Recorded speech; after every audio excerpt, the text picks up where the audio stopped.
You could have heard this episode 48 hours early on our Patreon, patreon.com/indieheadspodcast. By joining us for as low as $1 a month, you'll receive episodes early, gain access to our Discord server, and get yourself an Indie Heads podcast sticker. Mail-in episodes go up on our Patreon 48 hours before it hits our public podcast feeds.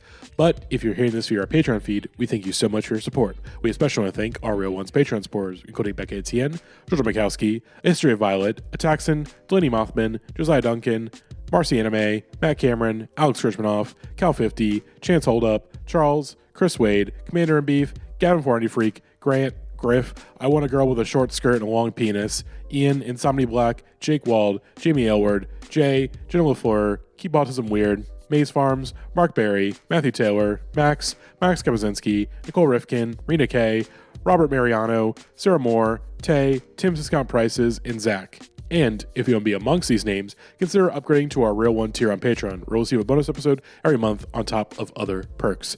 And before we move into the episode, I just want to thank the rest of our Patreon supporters like Jason Daphnis, Kevin Cookman, AJ Moser, Alec Felder, Alexis Davin, Ali Eleanor, Barely March, Cheddaz, Cody Gagan, Derek Pemberton, Drew Wharton, Eleanor Grams, Erase Red Baby, Eric Chow, Finitrice, Gavlin, Garros420, Holiday Kirk, Jack Tiggleman, Jacqueline Kadiga, Jane Amjadi, James Boss, Jeremy Ball, Josh, Lily, Matthew Herring, Matthew McPherson, Midwest Maxwell, Molly O'Brien, Nate O, Rainey Donaldson, Sarah L, Vingle LaFleur, Will Griffin, and Wilford Threll. Anyways, though, enjoy the episode.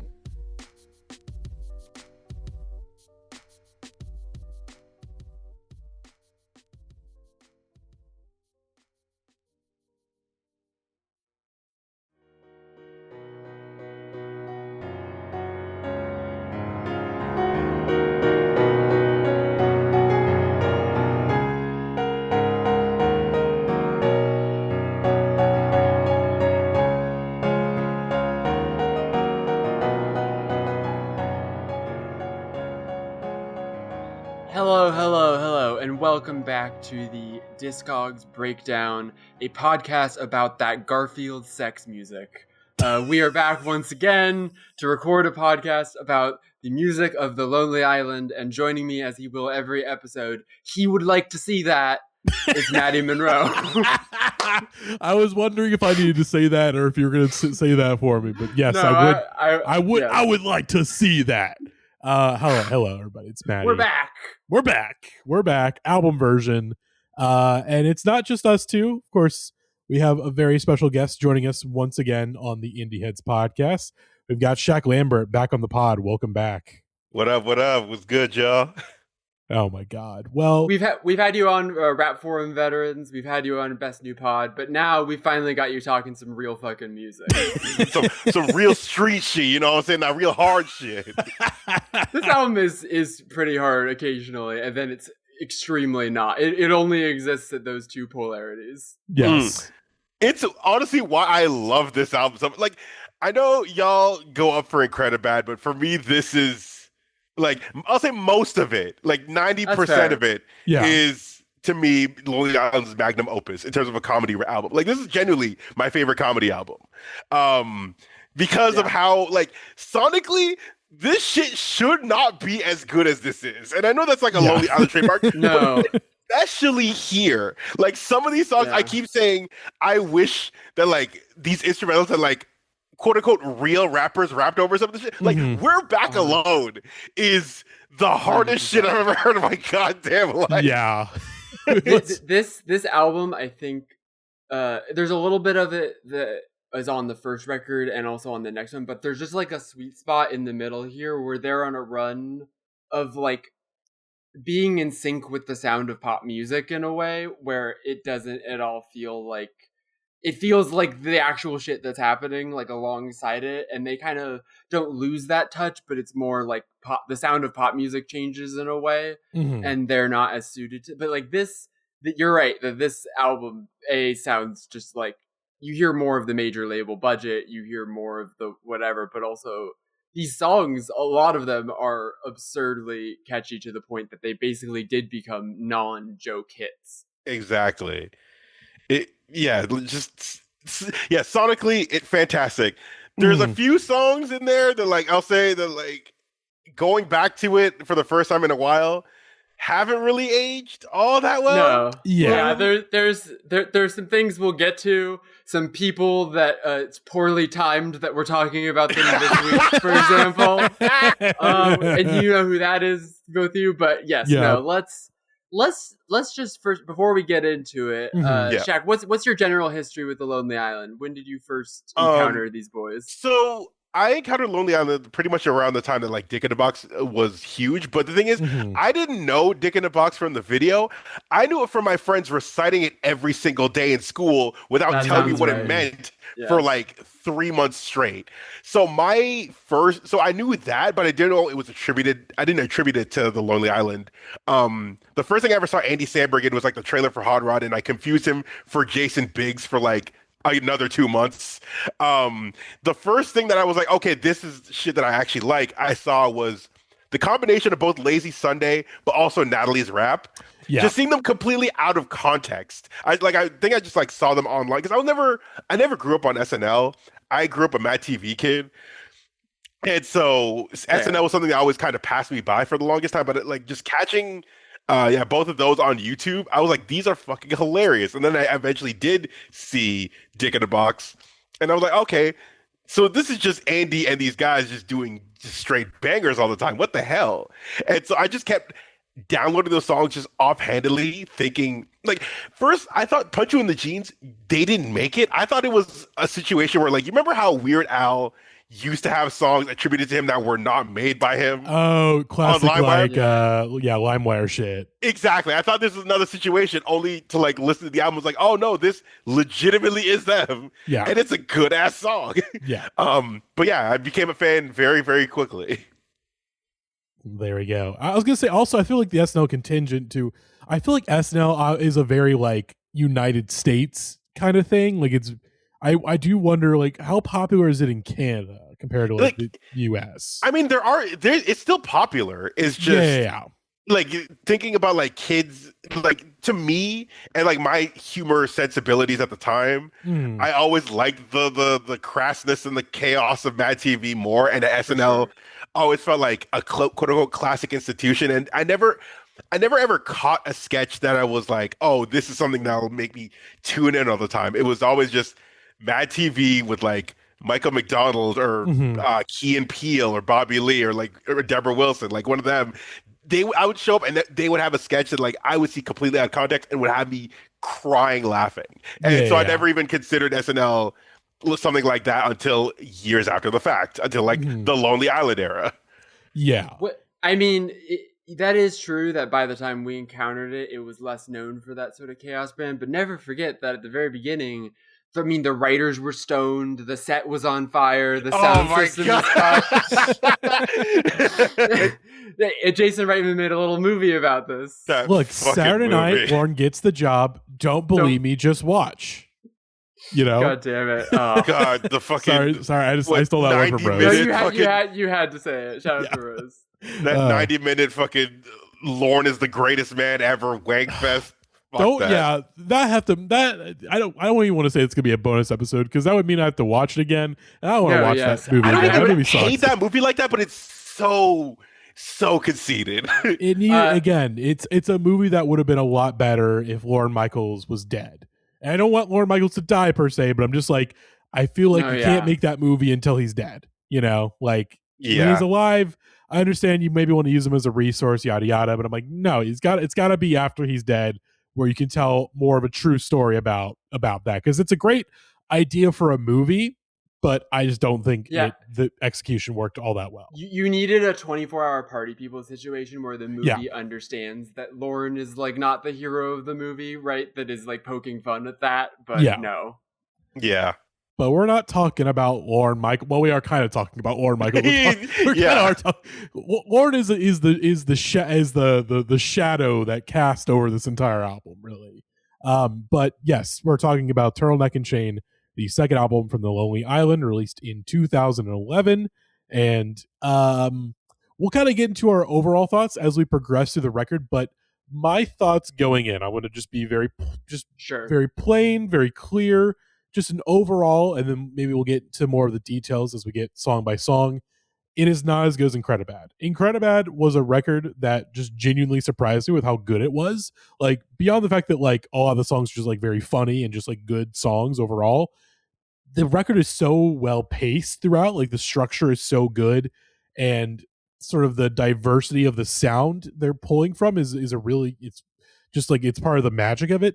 This feels very locked into its time, and so structurally it's not as strong. I feel like, whereas Incredibad, I feel like we got a very good we got to see all of the sides of them, like in terms of like their taste and the music they grew up on. And then obviously I think part of it is just like, I think pop music from like the mid 2000s to the late 2000s is better than pop music from the late 2000s to like the early 2010s. I just think the sourcing is not as strong as it was on Incredibad. But that being said, this is still a good record. This is still a good time. That also, two of the most overrated songs that in their catalog are on this album, but like, of course they are. They kind of have to be. I'll say this: my only pushback to the Incredibad thing is that like I feel like it's also benefited by like most of the like half the album is stuff that was already digital shorts like years in the past. So it already has like the goodwill of like, oh, man, we grew up on these things specifically. As this is like their like, I would consider 100%. This their first like, we're trying to make an album thing, as opposed to like we have half of this album already ready and have another half of like original songs. That is true. That's definitely true. I think I like this album a lot. I don't even think it's much of a step down from Incredibad at all. I think it's a little bit like, what I like about Whack album is that it more commits. Like with the cover, it feels like almost a parody of a Black Eyed Peas record, right? It's leaning more into like the big budget pop, and then Popstar is literally parodying a big budget pop star. And this is like half that and half, as I was saying before the pod, like an extension. Like half of this album is an extension of the poppier side of Incredibad and making it even glossier. And then the other half of this album is taking like the old saloon and making it even stupider, basically. And I like both of those things. And in general, I think this whole record like is mostly good songs, and I liked listening to it. However, I think like I do think it's slightly more conceptualized, but I also think that I would rather listen to Incredibad as an album front to back. But however, a lot of great songs on here. Whether they make any sense together is a different question. But I do have an affection for this album, and I agree generally with I think that the first record has the haze of nostalgia around it, not only for the Lonely Island's early beginnings, but also for that era of music that, as we said last week, like we were so young that we could receive it purely. Whereas even this record that like I remember listening to it at the time, I think I might have bought it on iTunes. This feels like that sort of era of my music listening where I'm like just starting to buy stuff and be like forming my own taste, but still like immature enough to buy the Lonely Island's Turtleneck Chain, you know? Yeah. and so I think this album for me is a little bit bogged down in like immediately after this album thinking that I'm too cool for this album, and then now circling back to wait, this rules actually, right? Whereas Incredibad is like preserved in the amber of my positive memories. Okay, yeah, I can see that. But yeah, let's get into it with the song that I quoted up top. One of my favorite Lonely Island songs. Genuinely might be my actual favorite Lonely Island song. It's same. It might be the best Lonely Island song. I really like. I mean, I was glad that we had some of the information from the podcast in the first episode, but I'm glad that we didn't. They haven't done the Turtleneck Chain episode yet, so there's stuff that I like don't know and get to speculate about. I am convinced that this song is a direct parody of I'm Ready by Dipset.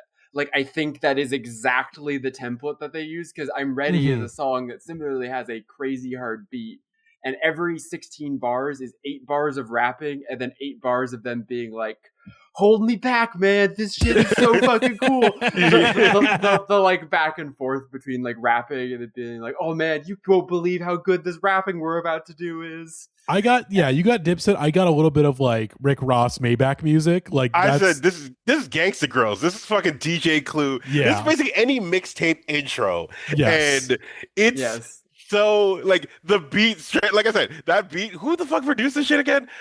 B-sides in Villanova. They I don't know what the fuck they were on when they made this shit. But like this straight up could have like you can have Dipset rap on this genuinely. No, Yeah. And it would still go crazy. And the whole bit of essentially them going like, "Yo, my dick's so small, my dick don't work. My dick, for real though, I suffer from stinky dick." Like they're going so this hard is on like the worst things ever. like this song is Come Town Origins. Like this song it like Come Town. This is where Come Town steals some of their the whole fucking flow, bar for bar, word for word. You know, like damn, my dick tiny as hell. My dick is this.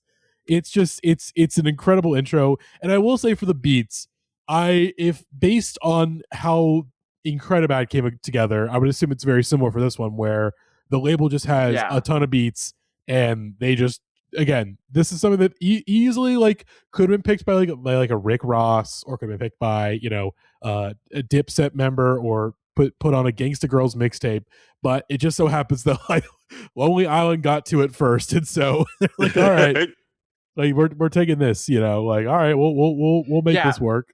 B-sides did "We're Back," "No Homo," and "Trouble on Dookie Island." Some of the craziest beats on this record for sure. Yo, yeah, we'll get to. I know we'll get to those. So like you have, so you have all these things like, all right, you have Andy being like, my dick looks like the fat you cut off a steak, smashed in like my balls and stepped on a rake, which is just great wordplay overall on that one. And then you're immediately, great Lonely Island, Grammy nominated. It was just crazy because legitimately. I want to shout out Yorma for being a great DJ drama-esque voice. Yes, he does it 100%. Tremendously well.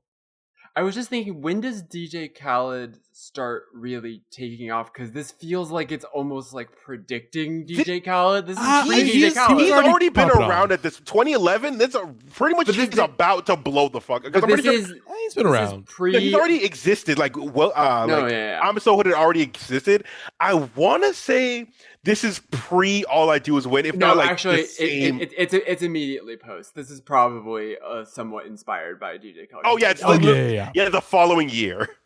Yeah, okay. I was about to say if they just manifested DJ Khaled's whole deal, that would have been really funny. But God, we can't skip ahead to Popstar, but DJ Khaled and Popstar is the funniest line in that whole movie. Dude, dude, but, the fucking delivery. Like I said, I'm gonna keep going on, but like their delivery, all three of them, is some of the best, like the hardest they've ever gone on a record. Like even fucking Andy going like, I shit the bed because my dick put a prank on my butt, straight crap when I was sucking last night. I'm like, yo, this should not work, but you rapping your ass up. He's going crazy. I mean, everyone's going crazy on the track. I mean, I really I talked about this last episode, but analyzing these songs more than anyone should, you really start to break down the basic move they're always pulling is either having people rap cool about stuff that's not cool, or rap really dorkily, and that's the joke, right? And sometimes they juxtapose those things, like Shirani goes back and forth sort of, but then this song is just the classic, we're gonna play it completely straight and we're gonna try to sound the coolest we possibly can, and then we're gonna undercut that with what we're actually saying. And then even in the video they look as cool as fuck, just walking down the streets and shit with the black and white cinematography, looking like fucking 99 Problems.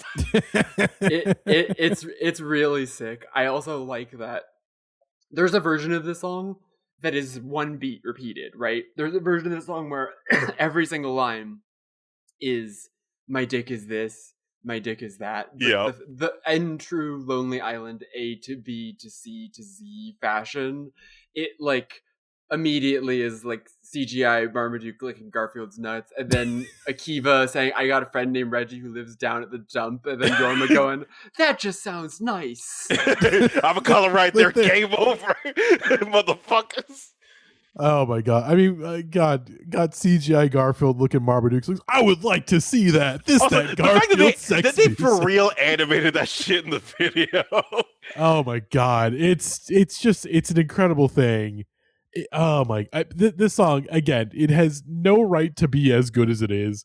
And I think it is one of the only songs on this album, I would say, that has like the magic of like a Jizz on My Pants or I'm on a Boat, where like unless you are really, really paying, like if you're not paying attention to the lyrics, like you're just like going off of just like the general sound, you would just mistake this for, like a Dipset song or something. Like, although unlike I'm on a Boat and Jizz in My Pants, or like maybe it's not as like clear to hear the lyrics on there, this one's like, again, you'd have to be like really far away, because you step like anywhere close, you're like, wait, what? But beat wise, it does have that magic of you could mistake this for a quote unquote real song, on just the general sound of it. Whereas I think the rest of this, or like a lot of the album is very clear, like, okay, this is uniquely Lonely Island music, like it's uniquely them, which is not a problem per se. Like that's not a problem. I think it's one other moment on the record, or one or two other moments that I think get to that balance, but we'll get there. Mm-hmm. But yeah, let's keep it moving into to Mama, which I think this is probably where maybe my problems with the album begin.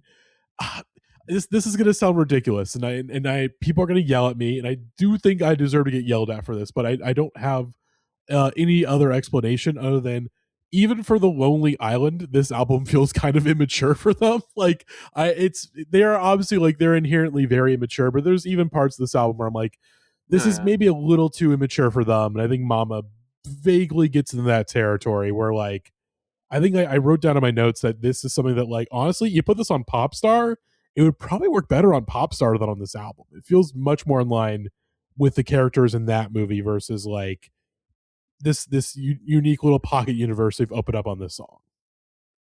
I would agree. I think this song is funnier as a concept than it is as a song to listen to. I think it's the most kind of even-handed thing I can say about it. Like, it is a really great idea to be like, let's do the classic I Love My Mom song, and then to undercut it by the fact that in the song they are actively saying like, go shut the fuck up, mom. Like, it's pretty funny. But yeah, no, I think it feels like a skit that's long, which is very rarely how Lonely Island songs feel, right? Like, they very rarely feel like joke songs, whereas this song never really establishes itself like within the reality of itself, if that makes sense.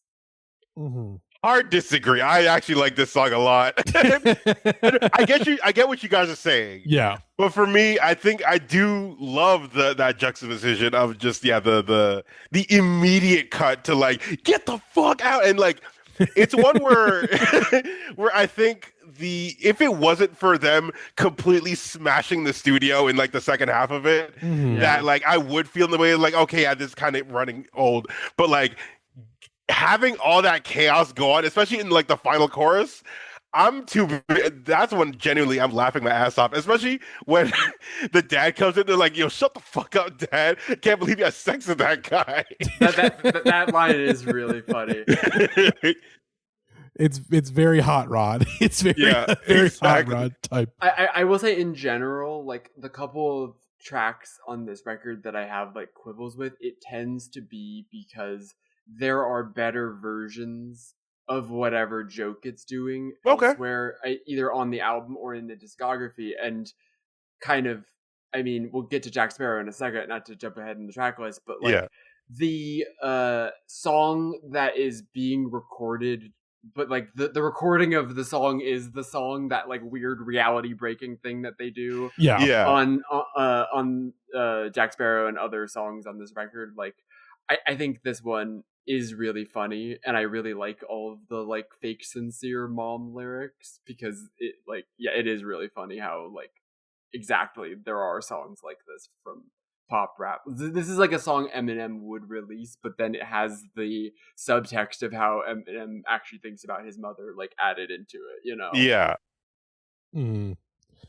God, yeah, that's the again. It's a simple idea, probably just done for like, it's a good idea, but probably like a little bit too long. Although it is still less than 2 minutes long, but it's like, hey, you probably could have they cut a verse, tighten it up a little bit, get it down to like a 130, and maybe it would not be as if it was just grating. a skit.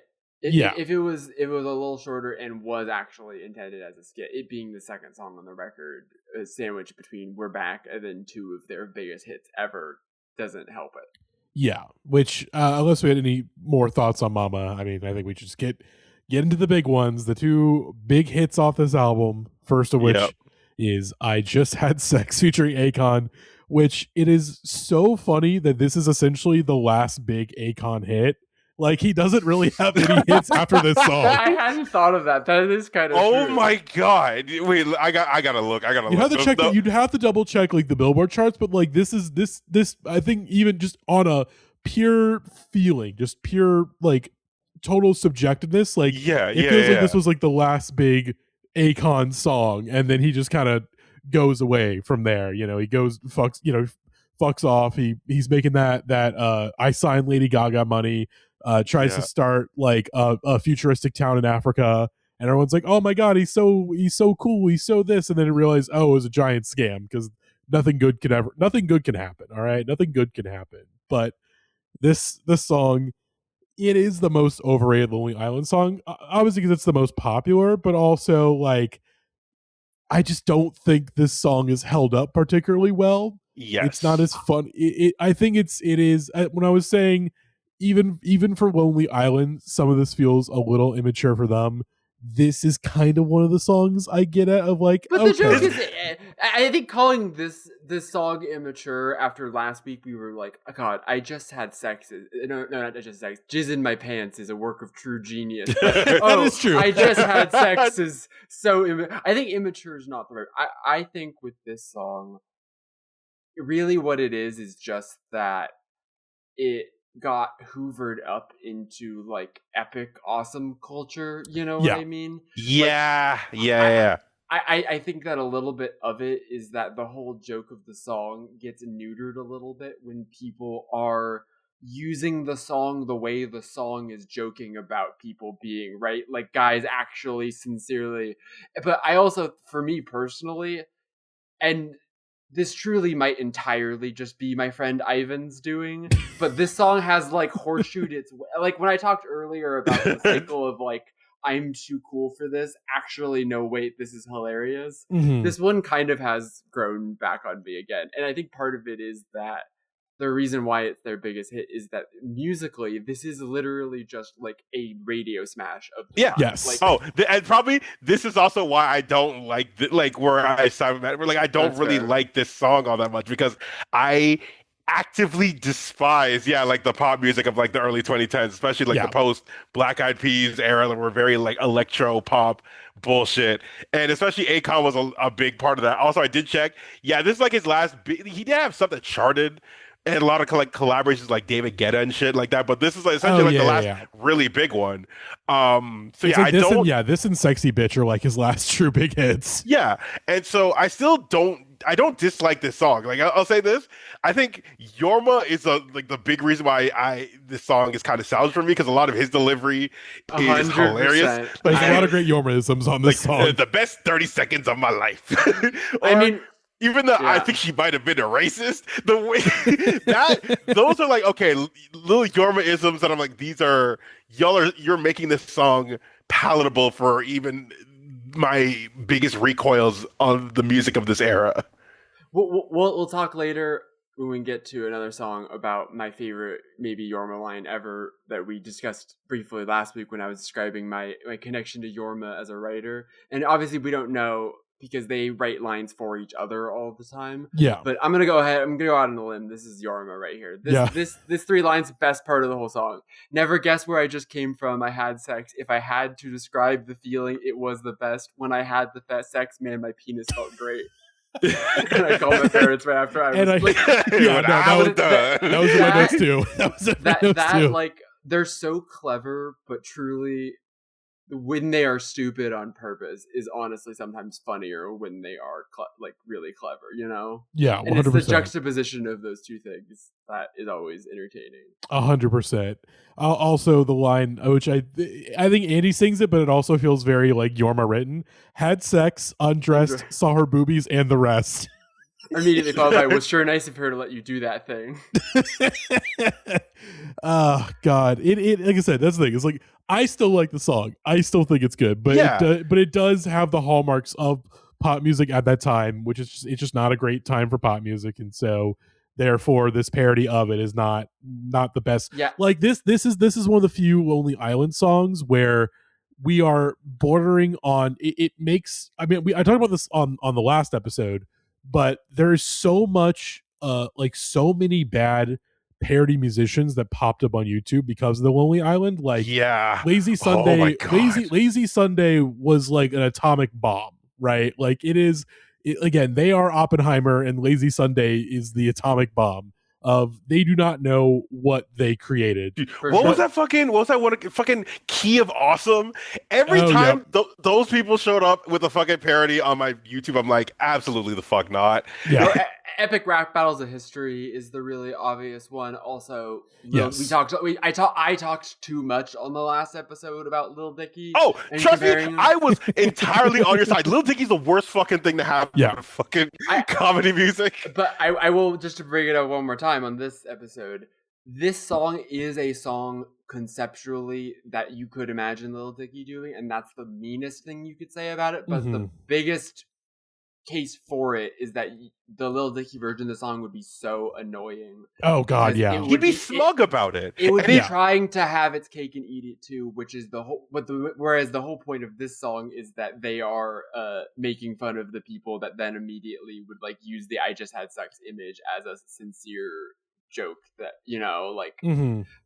But I still enjoy it. I also think that this song works outside of the context of the music video, but the part in the music video where they're like cutting to people in the streets and like families gathered around TVs watching them, like it's a Godzilla movie or something, is really genuinely funny every time. With the fucking key change. Oh my God, exactly. The key change. I mean, also the bridge. So if you've had sex in the last 30 minutes, then you're qualified to sing with me. It's just the real like 30, it's got to be 30 minutes. If it's 31, nope, you can't sing this with us. Like it is kind of illustrating that like this is the subtext of like a lot of pop music. That there's a lot of songs that basically are this without saying it. You know? Yeah. It is, again. It is still quite a beautiful. Oh my God, he admitted it. Oh God. All right, in that case, let's move into unless we had any extra thoughts on I Just Had Sex, although there is a live version with the Roots again, but I don't think we don't want to okay, Jackie, you constantly say when we're going long that you say that we're doing what is it, a birthday sign? It's the John Mulaney joke. Where he talks about when you're making a birthday sign, like a happy birthday, and he says a big ass H, a big ass A, and then you run out of space to write the rest of it. So it's when we spend too much time in the episode talking about, for example, the first two songs on the album, and then rush through the rest of it. Yeah. All right. In that case, let's move into the bigger and better hit. Yeah, I don't know if it's bigger, but it is the better hit. I will say this is one that I think going into this episode, or at least the first or second listen to this album, kind of getting more prepped for this episode, I was like, yeah, this is another overrated one. But listening to it back again today, I'm like, come on, I can't be that much of a curmudgeon. This is a banger. This is still a bang. This is still a banger, even though it is probably at the very least 10% of the reason why people sided with Johnny Depp in the Johnny Depp Amber Heard thing. Oh, I don't think so. I think that's just okay. 5%. 10% is maybe too much, but I do think that this song brought a lot of goodwill to Johnny Depp intentionally or not. It's in the back of the mind of I many can see people. that to an extent, a minimal percent, but yes, it's a non-0%. Yes. But it's not I think 10. the person who was helped by this song is a man named Michael Bolton, who I am sure I would not know by name if it was not for the existence of this song. That is really? true. I mean, I know, I probably would have eventually. I wouldn't have known who Michael Bolton was at 12 years old. You're fair, right? Age has to come into this.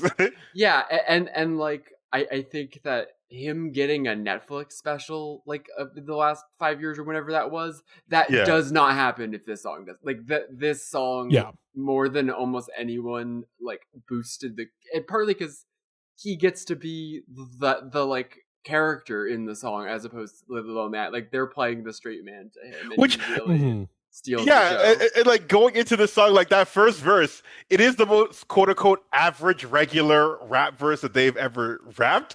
But again, sonically, it sounds good. It does. You like if it wasn't for the whole the fact that it's purposely like part of the bit, you would be like, "Huh, okay, this cool new club banger out here." Not, "Oh, this is Andy Samberg and them." Yeah, it's jizz in my pants, but the lyrics aren't self-deprecating. Yeah, which then is made funny when all of a sudden they're being interrupted by Michael Bolton singing about Jack Sparrow. Because like you could imagine like a dozen other people going like, "Yo, watch your girl because you're Mr. Nice Guy, more like meet you, take you home with fucking toys guy." You're like, yeah, I can picture anybody say this. Jack Harlow wishes he wrote that so badly, for sure. I will say this might be my favorite Keith thing. Whereas, that was kind of weird, but we back in the club. I mean, I've said this a couple times now, but like this song is the ultimate example of the like logic jokes of that they're in the studio recording the song, but in real time they are upset with Michael Bolton's choices on the song, but these choices are being included in the song that you're hearing, and you're also seeing a high budget music video that is real. It's like the combination of that they're letting him do whatever he wants, but then the whole back and forth where they're basically arguing via ad libs is so funny. Michael Bolton, we're really gonna need you to focus. He said he wrote a big sexy hook for the song. Okay, a big sexy hook, and they gotta let him do the big sexy hook. I think the part of the song that hasn't aged well is just the like Michael Bolton referencing movies parts of it, and the parts of it that kind of you need the visuals, like him dressed up like Scarface or Aaron Brockovich is very funny when you have the video, but it isn't as funny when you're just listening to it as a song. But Michael Bolton saying Keira Knightley is one of the funniest things that anyone's ever done in anything. God. Again, I do wish this song, I think what would take it over the edge is if it had just in the verses, like the actual, like the Lonely Island verses, not the Michael Bolton parts, just like a little bit of weirdness, or like, okay, it is a club song, but there's just enough little weird parts. But also, again, it's one of those things where it becomes a different song then if you add just another like 5% more weirdness. I think you get a little bit of that in Andy's verse, because it's just like chickies, like what? Like chickies snapping at the neck, like we rolling up, and then black car at the bar, like I gives a fuck. Yeah, just saying gives instead of give is like, okay, that's a little cheeky, but it's still like regular. Yeah, they're playing the straight guys in the song. That's true. The whole joke is that he comes in to do a song with the comedy rap guys, and they're taking it seriously, and he's distracted because he's still thinking about Pirates of the Caribbean. Like, they have to whatever. I think, speaking to what I said earlier about the slightly reduced in my estimation only because of better things, I do think this is the inferior Lonely Island Michael Bolton collab. I think Incredible Thoughts, we will get to it, is like S tier best Lonely Island material, and I think that's a more interesting use of him as like the hook guy. Like, whereas in that song he's basically the straight man and they're the ones doing the jokes, which I think works better, but I do like this song. I think, like I Just Had Sex, like, it's sort of become a meme in a way that makes it a little less cool. but that might just be like internet culture of the 2010s versus before, But to go back a little bit, I do have to say it is a very good poll to be Aaron. Just go for Aaron Brockovich, over however many movies. Just being like, all right, we're gonna reference Aaron Brockovich. I think that's a good poll. That's a good poll because again, Michael Bolton is a major cinephile. I was about to say, last episode, I said that I'm pretty sure the first time I ever heard the word cunt was in a Lonely Island song. And this episode, I must say that this is how I learned the word cinephile as a child. 100%. Oh, God. Fuck. Also, again, another aspect that really did have this song grow on me was just the very good ad libs. That's the thing. It is like the funniest part of it, and this happens a couple times on this album specifically, is them doing jokes with the like structure of ad libs of like the back and forth, which usually is someone who's hyping up the person that is, but just then the idea of like, what if ad-libs were arguing with the person that's singing? Put your hands in the air and say, hell yeah, come on, Captain Jack. What? Johnny Depp? No. No. I think my favorite of those is when my name is Forrest Gump, not better. Come on. Oh God. also the delivery of now back to the good part. Also very, very crucial to the success of the song. But it's good. I think it is overrated, as you said, but only because it's like one of their most popular songs, and they've got a lot of good songs, but it's not bad. Yeah, it's just like unlike some of the stuff on Incredibad, this is the one where it is really like, okay, so much bad YouTube music comes from those two songs. Like many wannabe comedians heard these two songs and said, "Oh, I can do that," and it's like, no, you can't do that. But that's not the fault of Andy, Akiva, and Yorma. Like, it's not their fault that they dropped the atomic bomb. They thought 100%. They were doing a good thing for their country, Lorne Michaels, and it turns out, no, you made the internet a bad place for a short amount of time. Is Lorne Michaels Albert Einstein in this metaphor? Is he Harry Truman? Is he Matt Damon's character? I would say if you got to pick, I feel like more Matt Damon, I would say, is probably who he'd be in this scenario of, again, the person, because Matt Damon's character is the reason why Oppenheimer is put in charge. And Lorne Michaels is the reason, is the one who gave them the thumbs up and said, hey, you guys go for it. But this is still a very good song. And I do think give it maybe a few more years, and maybe my feelings will soften even more when we're further away from the impact zone, but but that does lead to a great now things that have aged incredibly well.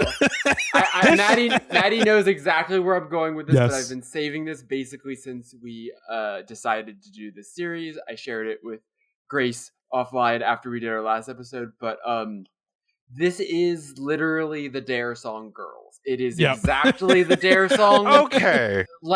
Almost to the point that I'm wondering, did the Dare copy this directly? Did the Dare sincerely do a Lonely Island inspired song? Because it is that exactly attracted to us. It's a weird fucking song. I don't dislike it. I love it so much. Sonically it's great, but I'm like, what the fuck is going on here?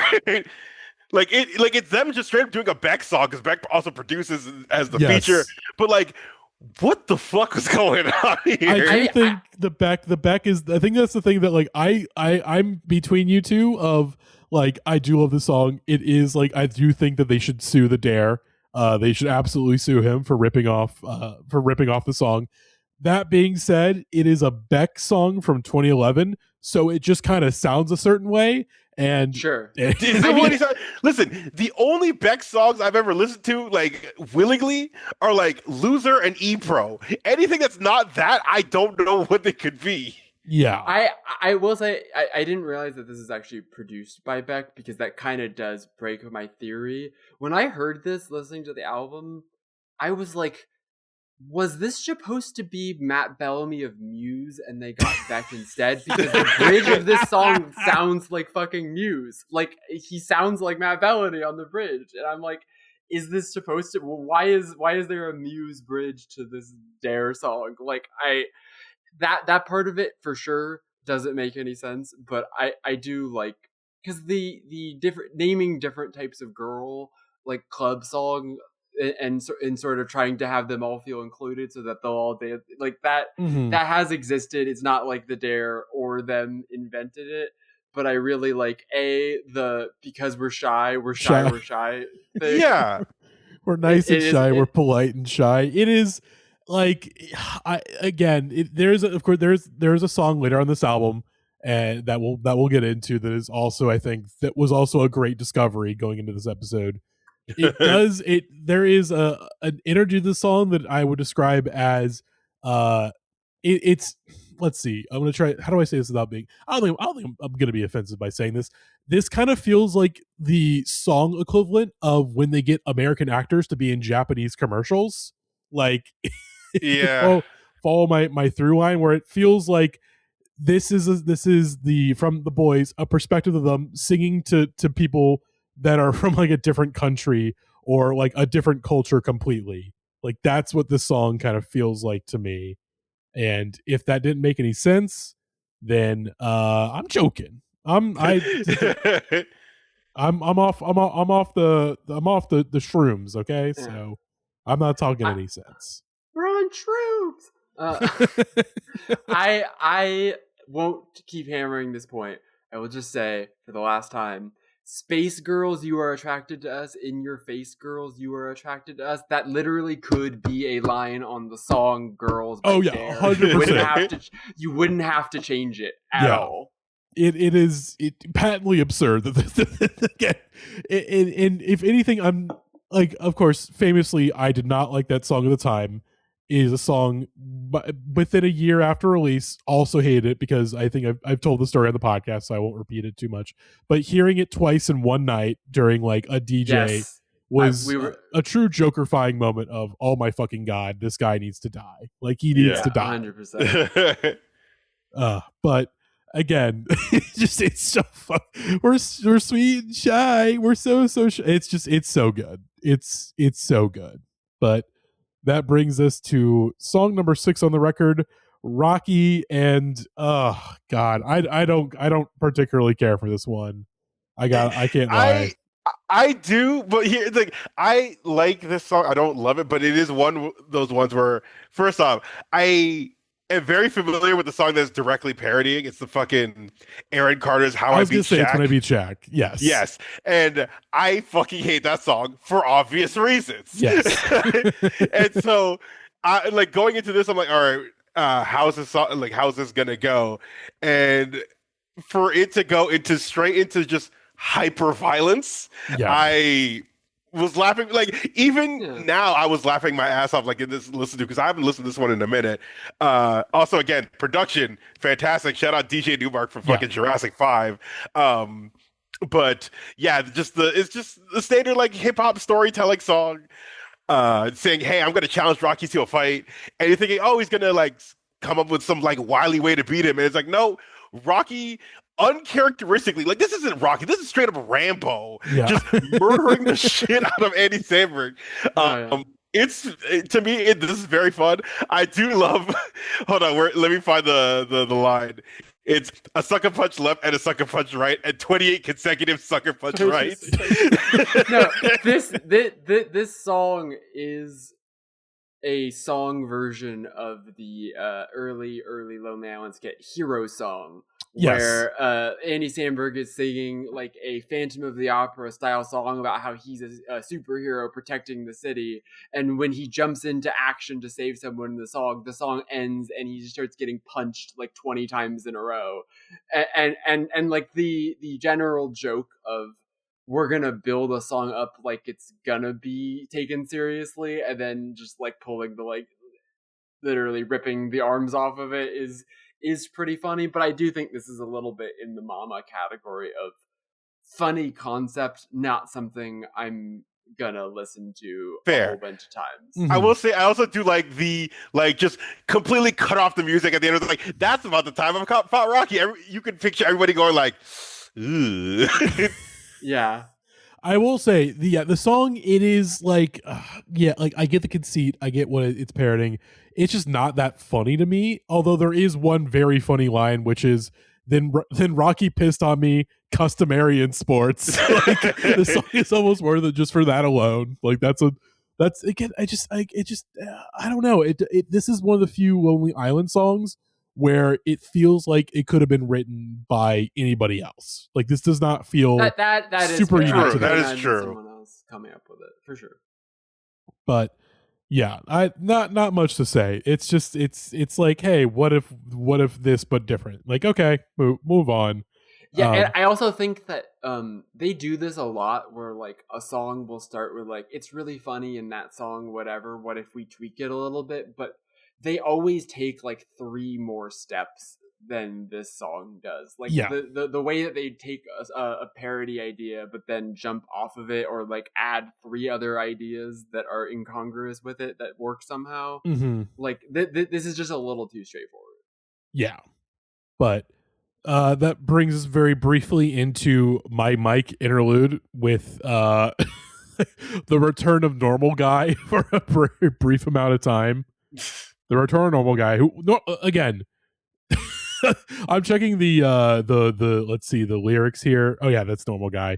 It's a silly interlude. You got a Gollum impression. You got Normal Guy coming back, and there's not much to it. It is an interlude, but that brings us to the title track, Turtleneck Chain, which I don't have too much to say on. So, Jackie, I'll say it. This song fucking rules. This is another one where, again, it goes into sonically, this shit just sounds cool.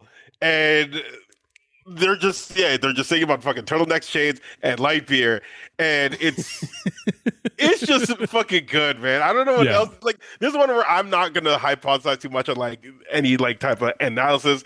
It's just them sonically sounding really fucking cool, especially having Snoop Dogg. Even though Snoop Dogg is somebody who you give him like $200 and he'll do a verse on any fucking thing. He still sounds cool on this. I do, and again, this album is just a lot of my favorite Yorma lines and shit like that. Yeah. Let me find got more chains than the Snow Patrol. Everyone raise it thin like an insect stripper pole. Turtleneck, thicker neck, Delta Burke swimming in again. Like these are. I don't fucking get that reference, but I'm like, this shit just sounds cool.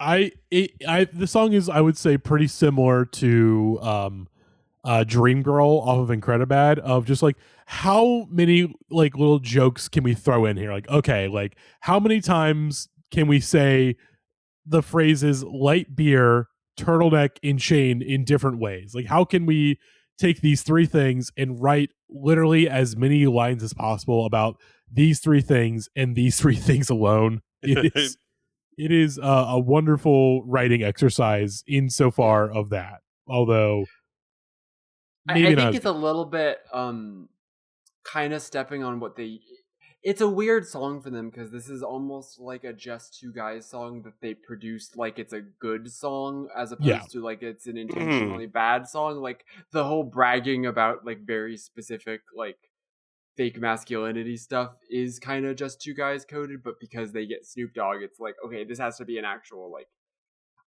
this does feel a little like have your cake eat it too, in a way that they usually don't. And I do think that that some of the whatever it gets like repetitive, but I like it generally. I mean, I am currently, you can't see this, listeners, but I'm wearing a blue turtleneck and chain. I've got not a light beer, but a beer on deck. So I don't hate this song.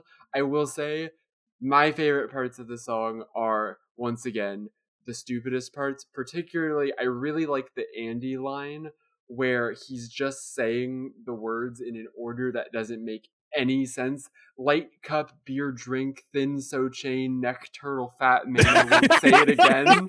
Like, he says it so confidently, and the flow is good. It's like very Max Martin pop music. It's like the syllables sound good, but you have to stop and think, wait, that doesn't make any fucking... What did he just say? Like, so I really... Then he says, man, I won't say it again, right after saying this complete nonsense line. That being the joke. But then, like, also, my other favorite line on this song is, and I also wear turtlenecks. Like, just the intentional clunkiness of the premise is pretty great. Yeah. But again, I mean, the thing with this song, they're turning their back on that Santana Champ, you know, like... Again, we saw what happens when you drink Santana Champ, so you know you got to go back to light beers after all that. Also, I know it wasn't on the episode, but like, God, E40 fucking he's so good. Killed that verse. Oh my God, dude! Get laid all the time by 70s chicks. You might slap a bitch in my hair. Oh God. Oh God. Literally, I also didn't know that they were from the Bay Area until y'all said that in that last episode. I'm like, that's why they got him on that. Because I'm like, getting E40 on your first album is already like, that's an odd cut.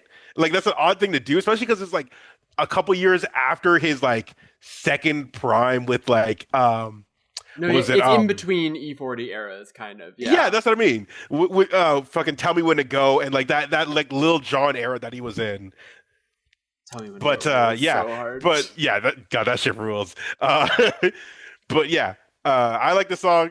I like Turtleneck Chain. Not much else to it. Like it's not a deep song. It's not even like their funniest song. It's just a very simple, like almost like. Do you remember Mims? Like, this is why I'm hot. Song, Move If You Wanted. That feels very similar to this. Mm-hmm. The other thing I thought of as a musical reference point is like 2011. We're right in the kind of like Travis Porter A Ladies zone. Yeah, it's kind of a weird era for pop rap specifically. Like, I think the rap parodies on this record sound surprisingly like good, even though they're dated to this period. But I think like the pop rap stuff on this record is a little not my favorite, just because some of that stuff hasn't aged as well as some of it, you know. Mm-hmm. But let's talk about something that has aged really well. And we didn't get to talk about Shirani 1 because it wasn't on the first because record. It's not on the album, which is crazy to me that they put 2 on here but not 1. I think it makes sense. Like, when they take a shot on the podcast, they talk about how the first Shirani was like, they had one idea and they kind of scrapped it, and so like that's why the premise of Shirani 1 is a little confusing when you think about it. Like, they're in a classroom teaching children, whereas in this one they basically have the end goal in mind already, so the setup for it makes more sense. Like, okay, let's do it as a Bonnie and Clyde like robbery song. It's a sequel the way that Evil Dead 2 is a sequel, you know, where it's it's simultaneously a sequel, but also like, okay, we're gonna redo that first one, but just a little bit better this time. Like, make it a little more clear what kind of song this is and the premise. Although the first one not making any album makes sense because it works better as a sketch. And this is kind of the case for Shirani 2. I do think they do enough to make it work well as just a song on its own, but not having the video aspect is definitely I was just about to say, I think this song works a lot better with the video. Like, without the video element, it kind of loses a lot of it. Not entirely, but I think it like a big part of it is watching the visual. Fair. I think the song is, like I've said before, like, they have this song tries to do both modes, right? Like, the chorus is playing it straight, and then every verse is sort of going back and forth in that, and then eventually the pivot comes when Shirani finally starts rapping. I think that the verses, you need the look of Shirani in order for the Shirani bit to be as funny. I forget what they said that the character from that show that it's based on, but the hair, like the whole vibe of Shirani is crucial to selling that whole thing, but and the outfits especially. But I do think, speaking to earlier about stuff that feels like real pop music, I genuinely think this is as good of a Rihanna hook as almost any of the like Rihanna pop hits. 100%. She kills this shit. So I mean, and it's not surprising. Like Rihanna can sing a Tame Impala song and make it sound better. So it's not even like whatever, they wrote such a great hit. It's just like, no, Rihanna, you hand her anything and she can like immediately give it like complete verisimilitude, charisma, make choices on the line deliveries, you know, like they talked about when they made the first song, like she just immediately got it. They barely had to even tell her anything that they wanted her to do. She just like nailed it immediately. And this is similar. I think it's so. But the thing that makes this one rock is that she is doing the chorus, but then also you get Rihanna saying "boner alert." Yeah. Yes. Rihanna voice, like she is playing it straight and also totally game to be incredibly stupid. You know. Mm-hmm. Also, I do want to briefly shout out the producer on this, T Minus, who I just found out like literally just a second. He's from my fucking hometown. What the fuck? That's wild. Yes. Because he like wait, it's the guy that produced fucking Swimming Pools and Hell Yeah Fucking Right. What? Yeah. What? Yes. What? Yes. This is produced by the Swimming Pool guy. That's like, crazy. Like this the is a modern, like real-ass... he's from Ajax, Canada, like from my actual fucking hometown. Produced a lot of Drake's shit. Yeah, the motto and Hell Yeah Fucking Right. Like this is peak Drake, and it makes sense. This song, you could imagine this Rihanna hook and this beat, and then these are Drake verses instead of Shirani verses. Oh, easily.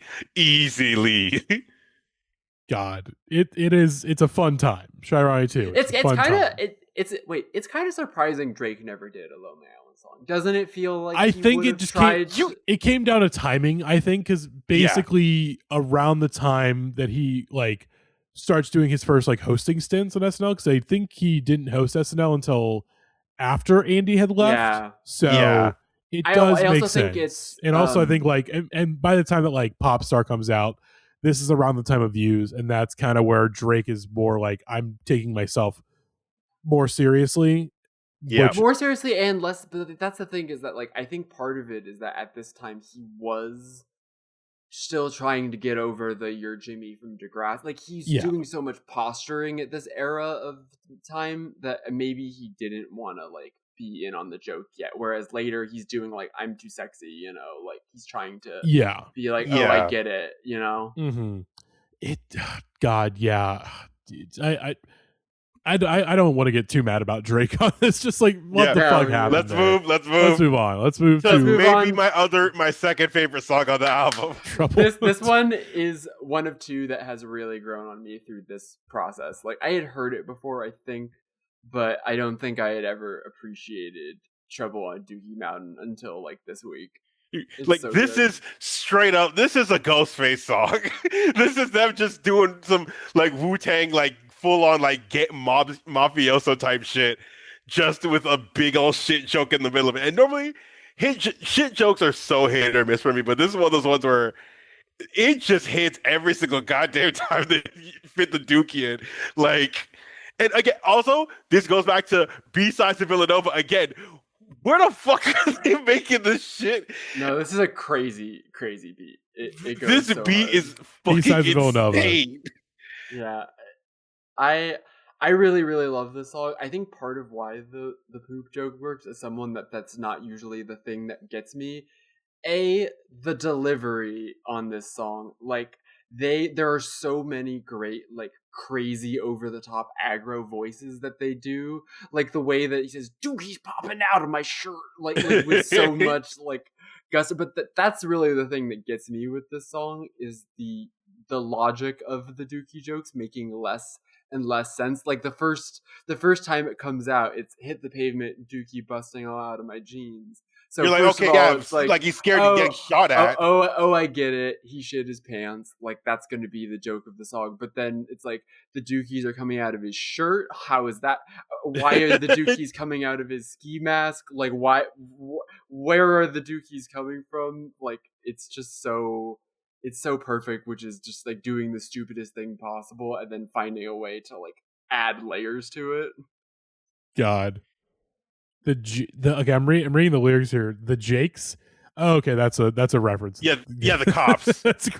I was thinking, like, is this just a random Lonely Island thing? Like, just some Bay Area bullshit they're coming up with, and they're introducing again. Like I said, this is them doing some Wu-Tang shit. Yeah. Fully, like, even just the entire opening verse of them just doing a full-on robbery, like, with, again, fully work, like the fucking sound effects of like the gunshots going off, the woman crying. You're like, this is so intense for a song of theirs. Obviously with the shit joke to happen right after, but still, you're like, I found myself legitimately invested in this story. God. Yeah, it's very very fun. I like this one. Beat Knox. I'm not quite. I don't hate the song or anything, but I'm not quite there with you. I think it's just like, okay, I don't know. Maybe I just am not in a mood for poop jokes. Also fair. I really like the fact that it starts with a Scarface sample as a sort of tie back in to the Jack Sparrow of it all. Yeah. Then I really like when the song ends and it's doing the trouble on Dookie Island over the beat, and they're also playing the sample again, the Scarface sample again in the background. It's pretty great. Fucking rules, man. Mm-hmm. God. Well, then that takes us to classy skit number 1. The worst part of the album. This is the worst one. This is torture. This is the worst. Like, generally, I'll say this, as far as I go, this is the worst thing they've ever put on a record. That's fair. I think that this is, in general, with all of their albums, the joke of the skits and interludes is like the joke that at the time was a thing you'd hear all the time. Like, rap skits are so unnecessary. Why is there like always a skit where someone's like having sex or whatever? And so the point of the skits is that they're bad, but this is the only one of them where it's like, this is bad in the exact way that you're trying to make fun of, rather than it being funny that you know what I mean? Yeah. Also, like, hearing this, like, for the first time, I was like, who the fuck are Falcor and Atreyu? It didn't take me, I didn't know that they were like the main characters, because I never watched The Neverending Story. I still haven't, too. But I didn't know that they were characters until like a couple years ago. Yes, much like how they really loved referencing Quado. This is a reference that is not landing with their target audience of 13-year-olds. Mm-hmm. God, it's, again, when I was talking about, okay, the album is, even for them at times, a little too immature for them. This is the most, this is the highest example of, okay, I agree. Like, come on, guys, like, this is, you are men in your 30s. I think at this point, I'm trying to remember if any of them have had kids at this point. Probably not. Maybe, I don't think not yet. Akiva. I think Akiva maybe was having kids at this point. It's like, all right, you guys are either you one or two, you have just had children or you're about to have children. Come on now. Let's be serious for a second.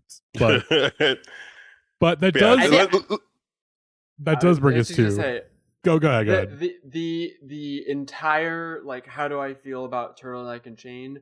Falcor into Atreyu directly into Mother Lover is like whiplash. It's a real whiplash. It's like some of the best of their career, some of the worst of their career, literally side by side. Like, that's this album.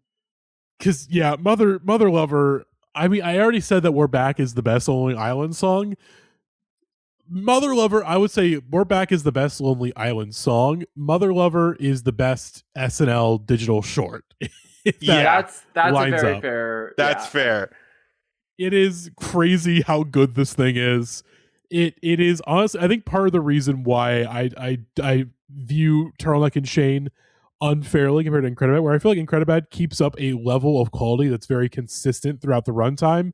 But with this record, there's just the peaks and the valleys are so high and so low. Because again, you have that incredible low with Falcor and like, oh my fucking god, like, what is this bullshit? And then you get the incredible, literally like ecstasy level high of Mother Lover, where these guys they are coming up with the craziest fucking lines you've ever heard in your entire life. Yeah. Of just like can they? You're like, can they say that? Can they say that the entire time? Jackie, you are muted. Oh, sorry. But I unmuted one of the things and not the other one. Okay. I love this song. I think it is the best of the 3 Dick in the Box Guy songs. Yes. I think, which is no shade to either Three Way or Dick in the Box. Both, all 3 classics. I think this one, it's the right balance of like, it's gross and it's like, but the joke is not just the joke. Like, the joke is really the specifics of how they execute it, and also how specifically like, there's a version of this song where they have the premise, but they're like, well, we can't say certain stuff because that's gonna really upset people in an already upsetting premise. But instead they say things like, I'm pushing that lady the where you came out as a baby, ain't no doubt that shit is crazy. which is so I never caught that until like wild. a couple years. I'm like, that's so Filthy. crazy to say. I think also what very much helps this song is that you have very clearly defined characters going in, because it's a sequel. True. It's like, okay, we know exactly what these guys are like, and because we know, like, okay, we kind of know what these guys are like going in, because they're very much writing from a character's perspective, they can really get crazy with it. I mean, I think a very underrated line on this album or on the song is, "My dad can't satisfy her in the bedroom ever since he passed away." one of my favorite lines in their entire career. I think about it all the time. It's, in general, the whole song is funny, but the first part of the song where they are coming up with the idea, and it's cutting back and forth between them like doing sit-ups together, and them with the sandwiches sitting on like the park bench, like coming, like waving the sandwiches around as they're coming up with the idea. Like, all of that shit, it gets me every single time. I love it so much. God.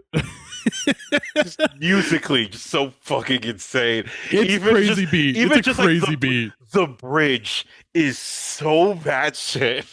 The fucking the synths, the when the synths pop out on the chorus is just, it's transcended. It's like, literally transcended.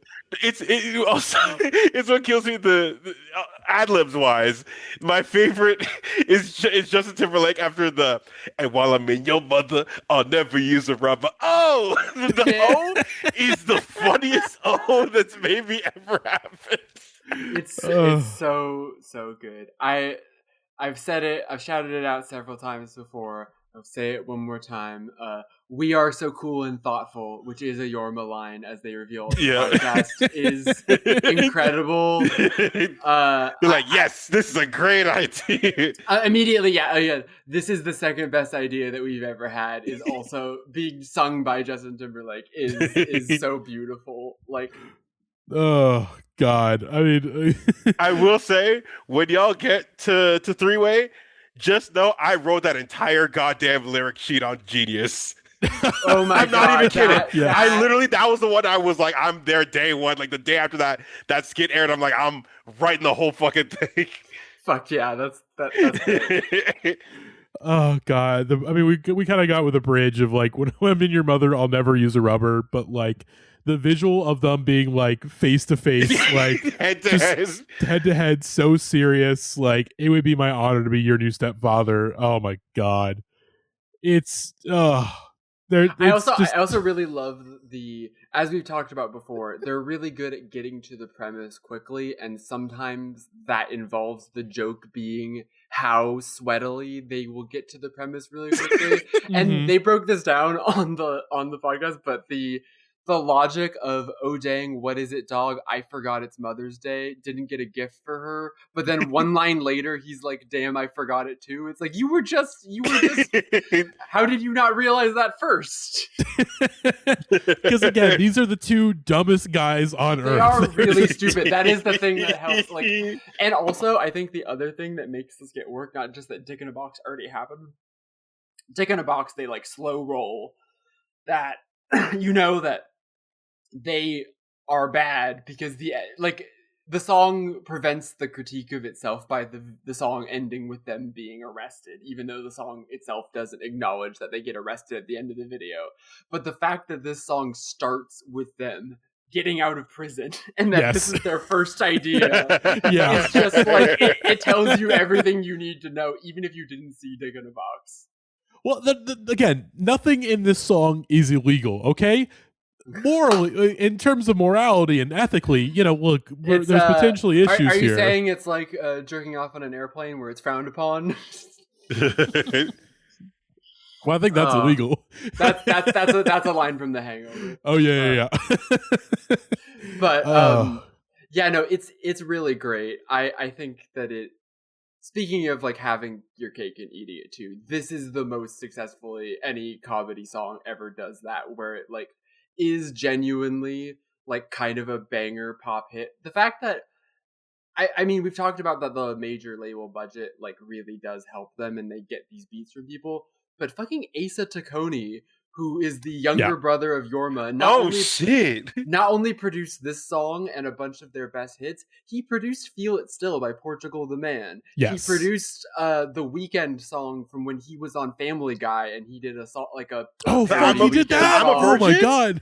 He did I'm a Virgin too. So the same guy did Natalie's Rap, I'm a Virgin, Mother Lover, and Three Way, and Dick in a Box, and Feel It Still by Portugal the Man. What a career! What a career! Also one half of Electric Guest. That's a name that anyone recognizes. I recognize it from my college radio days because I think we added a song or two of theirs, and finding out later on that he has a credit on a Carly Rae Jepsen record. Like this guy became a real producer by producing fake rap songs for his brother. Like how great is that? That's cool shit. And part of the reason why Yorma was dressed as Pee Wee Herman doing Rage Against the Machine was because that was at a Portugal Man show. Wow, which would be the connection to Portugal. Yeah, that makes sense. Now, so it all comes back together. But but here's the thing. Also, I think the magic of this song is the fact that like on its own, it's fucking great. It's such a great song on its own. The video only enhances it, obviously by the casting Susan Sarandon and God, why am I forgetting Patricia Clarkson? Patricia Clarkson as the moms. Like, all right, perfect casting, great casting, performances. Susan Sarandon in particular, like every look that she gives in this video is why. That's the other. I'd be like, listen, I'm there. I'm in. First of all, yes, she looks incredible. Shout out to Susan Sarandon, the GOAT. Shout out Ethel Cain, who is publicly horny for Susan Sarandon all the time, constantly thirst posting about her. But like, I also think that it's crucial. Their performances are genuinely crucial to the song and video working because you need them to be into it. And part of the joke is that like they're being idiots, but then also like the moms genuinely clearly want to fuck them in the video. And I mean, that's the magic. I think the best bit in the video is I want to say it's it's the photo where again she where 100%. She pushes down the photo of her son. And then I believe Andy Samberg brings the photo back up. And then she instead of being like disgusted, she's like, "Ooh, you're bad. Like, ooh, you're bad for wanting my son to see this." Like, that's my bro. Oh my god, it's just again, these are the dumbest guys in the world. This is also why Mama, unfortunately, doesn't work as well. Stop shitting on Mama. Yeah. No, I'm not trying to beat the horse. I'm just saying Mama is pretty funny, but they best us both with the gift of life. She brought you in this world, so I'm a sexer, right? Is a funnier version of the same joke. Yeah. Fair. I think that's another reason why Mama doesn't quite work on this album is the fact that like you can't have two songs about moms when one is just so clearly better. Like, come on. But Mother Lover. What we can have is a parody of Dance Craze songs that also have John Waters in them for some reason. Yep. Oh, the creep. The creep. Which again, I am so curious how they're gonna get around the Nicki Minaj of it all whenever they get to this on the podcast. I think that very similar to Kanye, probably. Like, how do we discuss this at the time? It's just like how could you have quite known the path that Nicki Minaj was going to go down? That's it's honestly way easier to deal with than Kanye is because like Nicki Minaj, Kanye, the thing that makes the Kanye thing so depressing is that the like seeds of current Kanye were there the whole time, even though he has also lost the plot, right? Nicki Minaj just started tweeting about her cousin's balls one day. Like no one could have foreseen how and why as I said, tough week to be talking about Nicki Minaj, literally after being on stage with Erica Kirk like 5 days ago. We live in the weirdest worlds imaginable all the time, but I gotta just say it. It's not a good time to say it. Nicki Minaj absolutely fucking crushes this. Oh, her verse is so good. She crushes on this. I never was a fan of Nicki from the beginning. I was always like, because the thing is, the first time I'd ever heard her was on Bedrock, and I was like, this song sucks. Because I didn't listen. I never heard the Monster verse until like way after the fact, because I was also off of Kanye for years. But like, regardless, I always thought like she just felt kind of annoying to me. And then I heard this, and I was like, this is the first verse of hers that I actually really like. She's very good on this song. Yeah, she gets the premise. Very plays into easily. her strength too, because Nicki is so good at doing voices. Like that is these so out of pocket characters. Exactly. Yeah, her playing a character and committing as hard as she does in this. Like we've talked about people being down for the bit before, and we've also talked about people like giving a air of verisimilitude to something. This is kind of a great combo of both, right? She is playing a character, like she's not the straight man of the song, but also this is very similar to her Monster verse, like genuinely. It's not as good. But you can tell that they heard Monster and they're like, well, we gotta do that. We have to. Yeah. Also a very good Akiva performance on this song. Oh my god, his verse is so good. His verse with the crazy ass voice that he's never done before or since. And then there's the keys to the dance. I'm like, why is he rapping like this? But why does it fucking work? It is. You know what it sounds like? It sounds like he's doing an impression of Zombie Juice from Flatbush Zombies before he even blew up. Yeah, proto Flatbush. Oh my god, you're totally right. Like the like really exaggerated raspy thing. Yes. Yeah. And I came back clean, and I started creeping. Yeah. He again it's him and Nicki are the most committed to this song and the premise. But because you got to have, even within this song, you have to have somewhat more straight men performances to let Nicki and Akiva shine. But I will say this one falls into the category of doesn't work as well without the video. You need because it is a parody of dance songs, so you need to see them doing the creep to understand. I think if you try, you got to dress up exactly like fucking John Waters first. But that is, I mean, we'll get into this with the next actual song on this record. But a thing I've started to appreciate as I like actually try to like not analyze, but like break down like what's going on in each one of these songs. A lot of their songs aren't straightforward parodies of something. It is like, what if we did our take on a dance song, but also it's about being a creep. So I guess we're going to dress up like John Water, like the layers and ideas that get stacked on top of each other, that if you dissect them, it makes no sense why they're all in the same song, but then the premise of the song actually works still, you know? I think it's more thematic parodies than more specific song or idea. Yeah. For sure. Yeah. But again, it is I think it's fine on the album, but not having the video, if you didn't have that context, it is a little bit tougher. But it's like doing a visual bit on an audio podcast, which I wouldn't know anything about because I have my Turtleneck Chain. Who'd be doing that? Yeah. But that does lead into another interlude, which again, not as bad as the first one, but still pretty bad. It's still pretty bad. I love this one, but I also think that it benefits by being easily the the best of the three skits, which is like not a strong competition, right? Yeah.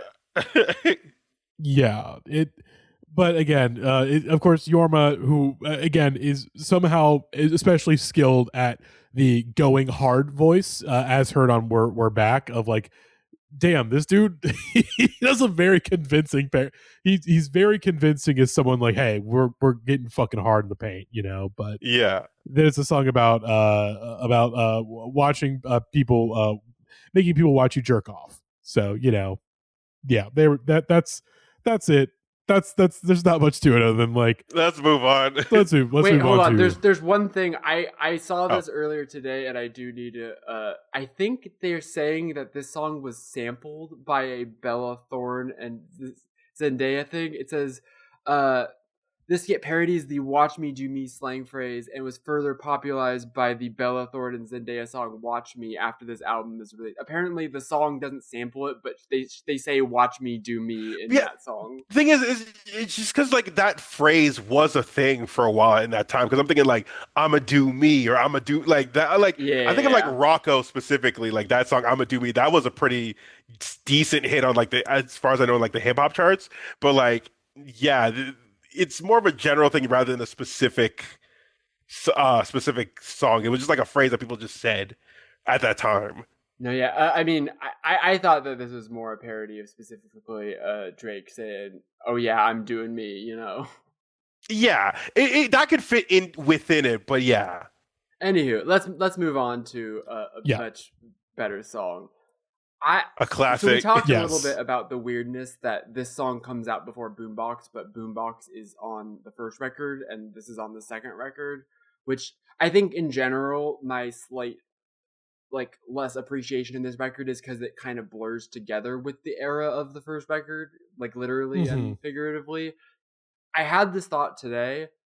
I think if you swap this and Boombox, this record gets better and the other one doesn't get much worse, if that makes sense. I think Third on the Ground would kind of fit better on Incredibad and Boombox I can see that on this record, because like this is a poppier record and Boombox really feels like a level up, whereas Third on the Ground is great but feels a little more like of akin with the stuff on Incredibad.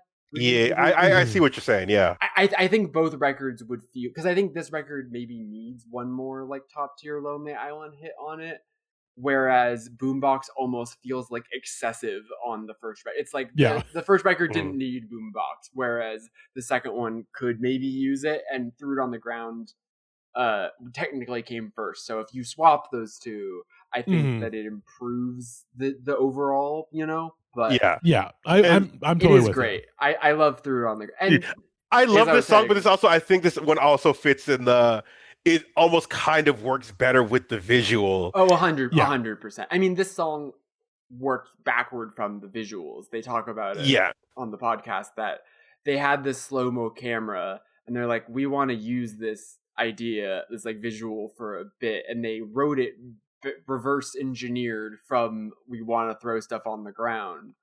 But then that gets me to the thing that I didn't even realize about the song is it makes no sense that this is like a parody of dubstep pop, but that also Andy Samberg is playing a guy from Rhymesayers. Like, there is not a song like this, right? But like he's combining like a type of guy in rap music with a style of music that guy would never make, but you don't even question that once when you're watching the song. Like it just goes down smooth until you're like, wait, what? Yeah. I didn't even think about it as like a parody of like dubstep, like until you just said it just now. But like, yeah, that's true. I mean, this is right around I Knew You Were Trouble When You Walked In era. Like this is dubstep has become a motif of pop music. Yeah, this is like Flux Pavilion era. Exactly. Yeah. So I think it's just like they were like, well, what do we do as a song about stuff being in slow-mo?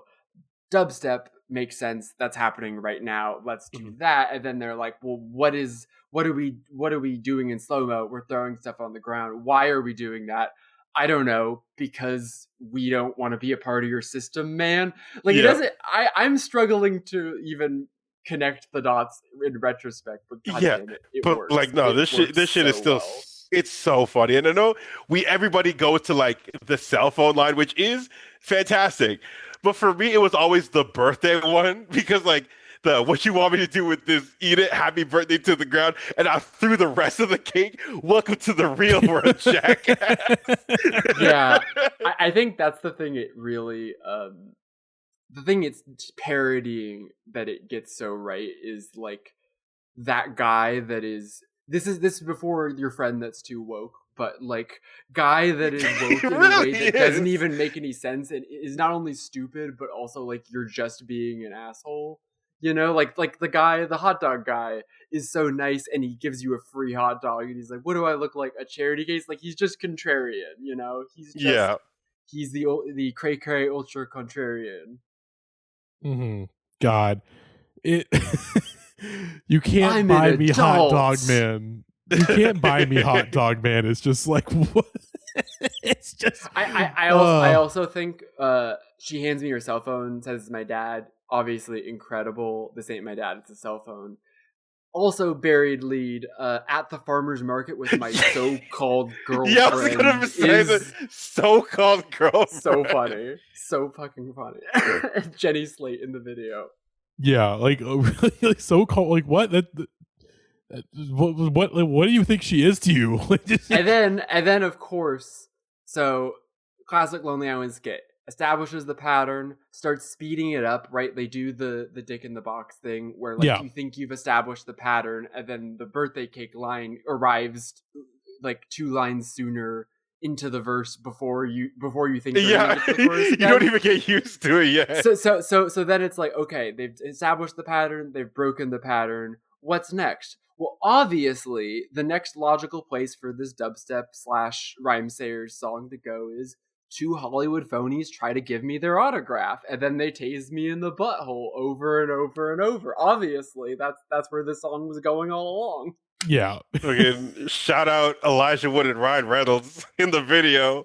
God, during the couple years there where Ryan Reynolds was not a nuisance to see.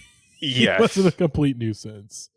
God, I also like that they do this a lot, but like the fact that the song sort of devolves, but then at the very end of the song, he basically announces, "I have not learned any lessons from everything you just did." The moral of the story is you can't trust the system. Man. It's like, yeah, dude, it's sure. Also good. I mean, this is another like them growing up in Bay Area thing. You know that they knew people that wore the fucking newsboy cap and were really into fucking like ASAP Rock, you know, like those. That's a type of guy they encountered so much growing up that they knew how to tap into it. Mm-hmm. Oh God! But again, incredible song, incredible video. But I do think that is also again one of the things that this album suffers from is that I feel like Incredibad did not have to rely so much on the visuals. Where this record, I think they assumed that almost all, if not most, of these songs would get videos. Although that does lead into very funny effect with our next song, which is Japan, which is when you think, okay, this would be a little too much, like relies me on the visuals too much, and then you get one where like the entire joke is that is the fact that again they are hoping to God they can get the visuals here for Japan. I wish they made a video for this so bad. So do they. I heard that they wanted to too. I do think there's something a little funny about that they didn't actually get to that the trick did not work, but I actually think that it wasn't like they didn't let them do it. I think that it's more so that they just like whatever didn't see it through, but they 100% should. Yeah. Because I think there's an easy way to do like a very low budget version of this video. And that's sort of the bit of like, again, I think this works on its own, but having the video where like they do it, but like the most low budget way possible. No, they would have actually done it. That's the thing. They would have done it for real. And it's like you could do. There's two ways. The funny version of the video is the version that is genuinely as expensive as the song is joking about, right? Like if they had been in Hawaii for one random shot, that our label has to pay for.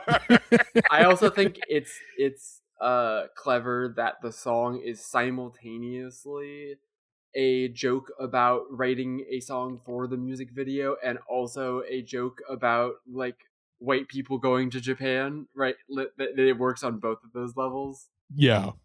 This shit is basically Logan Paul pre-Logan Paul. I mean, I was gonna make that joke about Rocky. Is that Rocky is basically that Logan Paul fight that just happened? Oh, Jake Paul. Jake Paul. The two Paul brothers getting shit on this album. Yes. See, Logan Paul has made the correct choice of like, hey, let me get into the sport where it's predetermined versus the one where, again, you can do some bribing. Exactly. You can do a lot, but like, you can't always bribe everybody. But again, I think this one was very similar to some of the stuff on Incredibad. Like, this was a joy to discover because I had not heard the song until I was prepping for this episode. And oh wow! So, oh because my that's God. sort of the conceit of the series is that like Jackie is way more familiar with these albums than I am, so I'm kind of coming in relatively blind to these albums outside of like stuff that was made into like digital shorts and like got videos made, which there's some very great ones coming up. But God, opening with again the first verse. Here we are at our 5-star hotel, the one from Lost in Translation in Japan. Yeah, the ad libs on this one. Another song that's having a lot of fun with like the concept of ad libs. Yep. Even just structurally, the first chorus is so fucking funny. Just like how it doesn't. Melodically doesn't work at all. We've never been to Japan, so we wrote a song about the three of us in Japan. Like that, structurally, you're like, that doesn't work at all. But it's so goddamn funny again.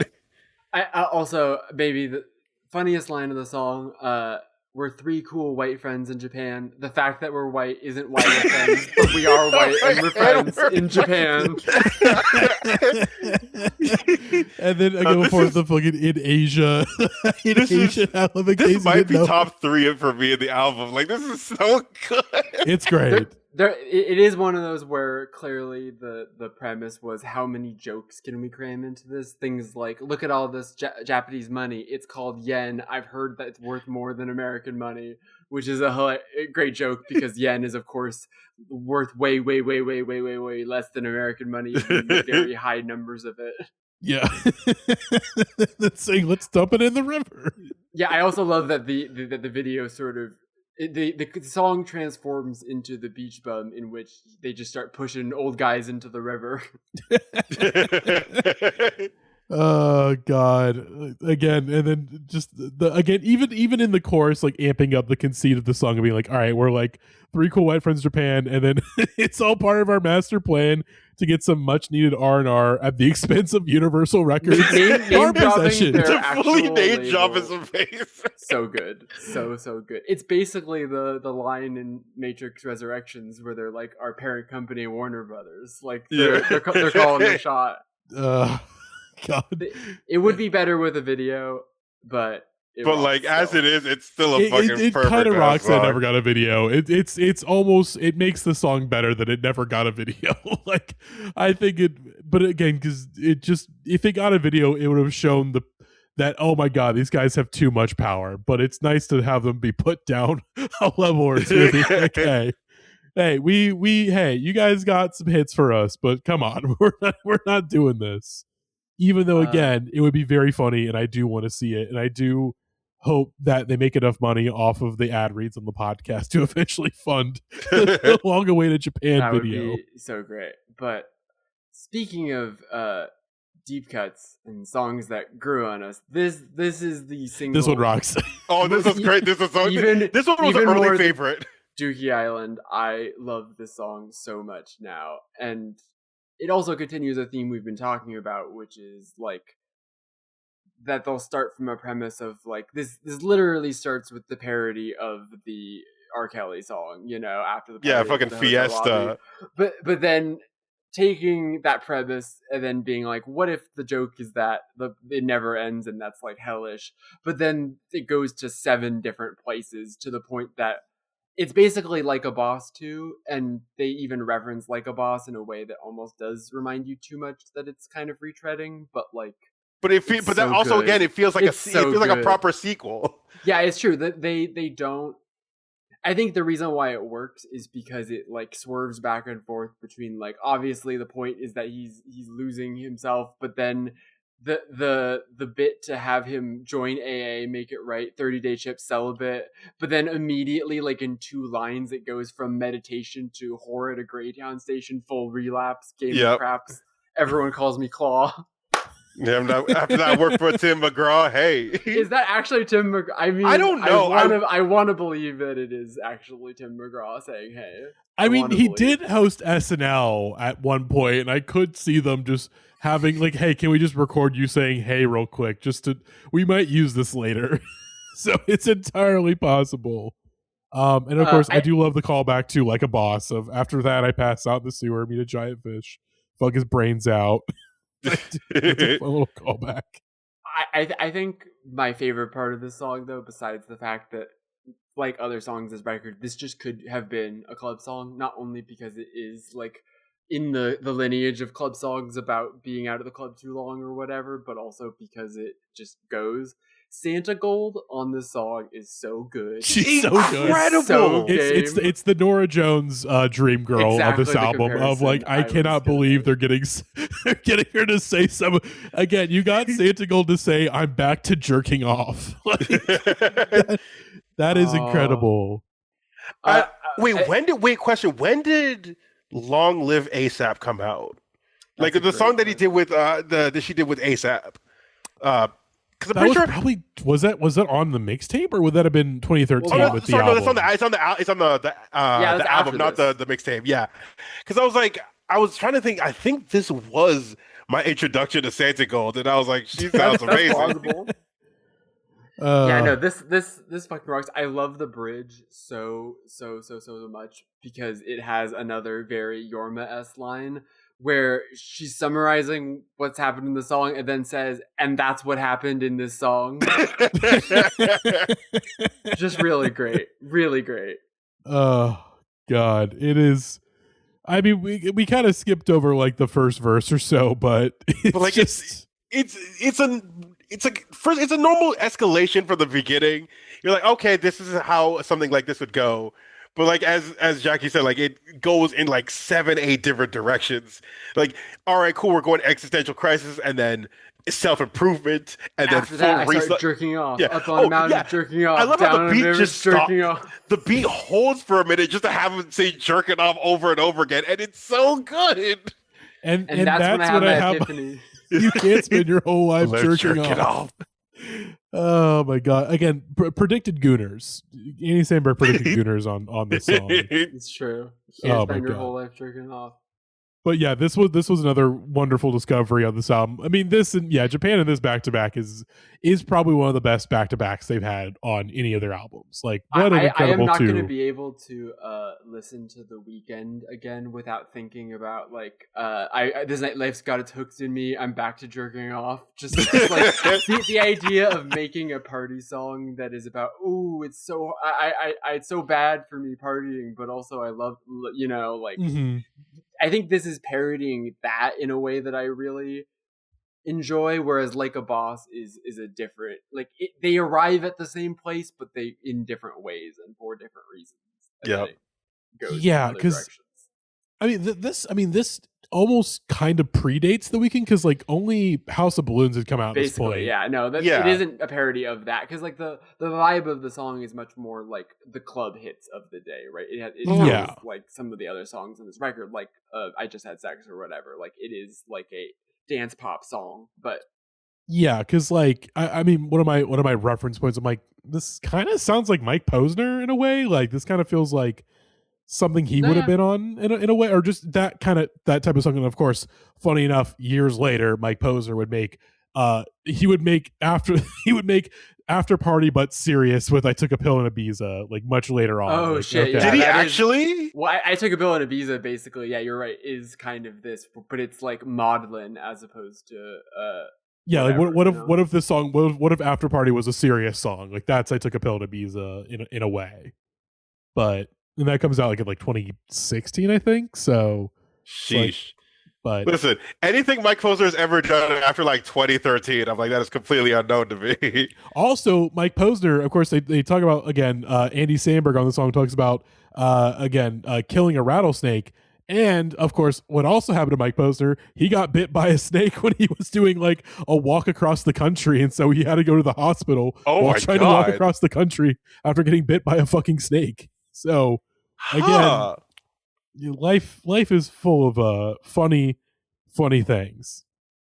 But that brings us to the end of the album with No Homo, which is, again, as Jackie said, that perfect Lonely Island escalation of A to B to C to Z of like, okay, let's just, and also this song also feels like it's good timing to hear this song considering one of the most popular shows on TV right now, Heated Rivalry. Oh my God, incredible.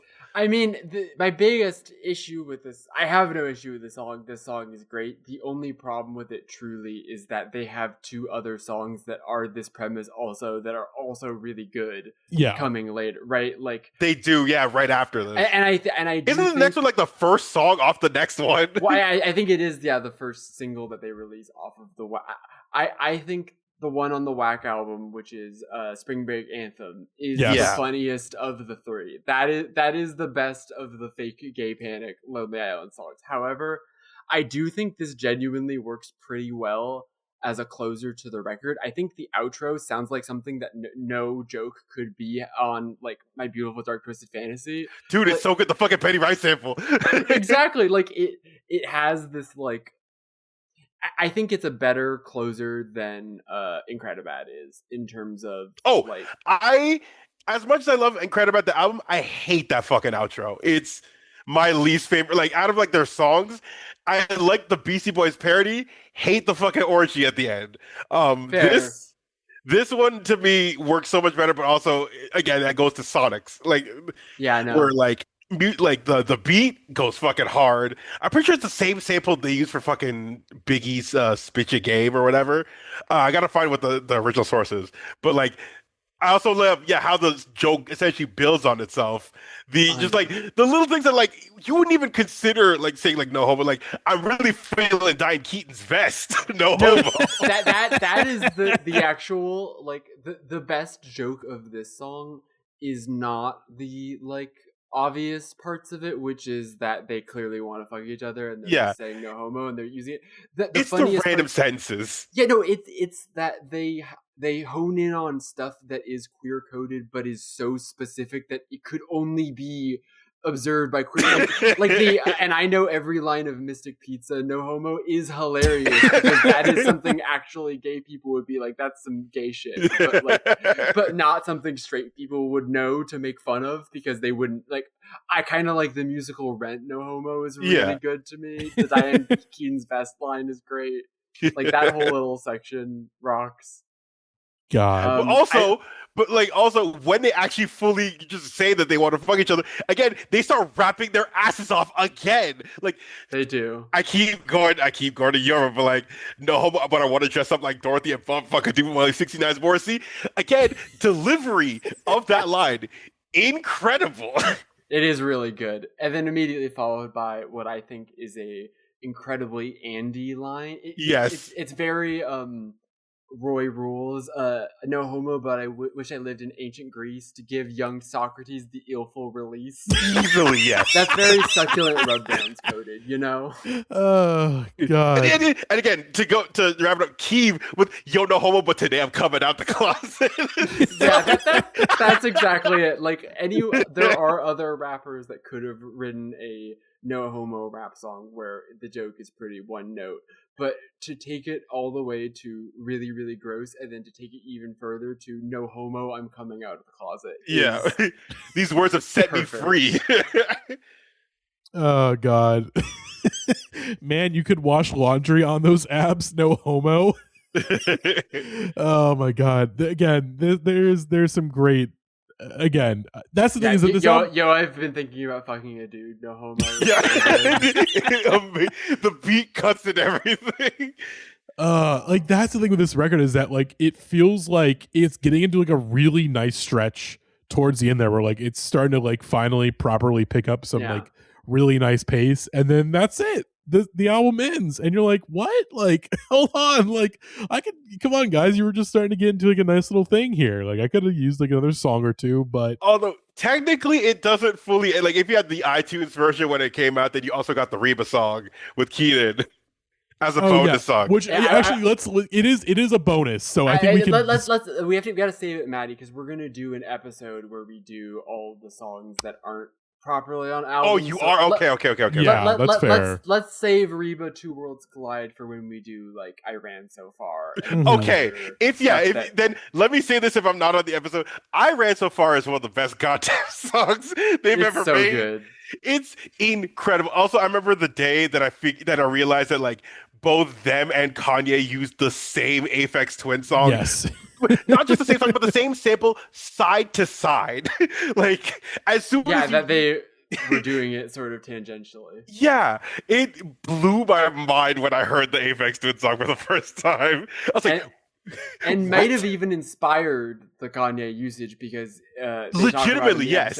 Kanye was going to be on I Ran So Far and then wasn't, and then later did his own song. I didn't know. Oh my God. Yeah, so like they didn't clear that sample too, and they got so that's why it's which is such a bummer. That should have been on the album. That's why it's not on the album. Maybe the best Adam Levine song ever, including all of the Maroon 5 songs. I would say so. It's pretty incredible. But yeah, we'll talk about I Ran So Far. We will talk about all of the other. Shout out to Reba Two Worlds Collide. It is an incredible. It's a funny ass song.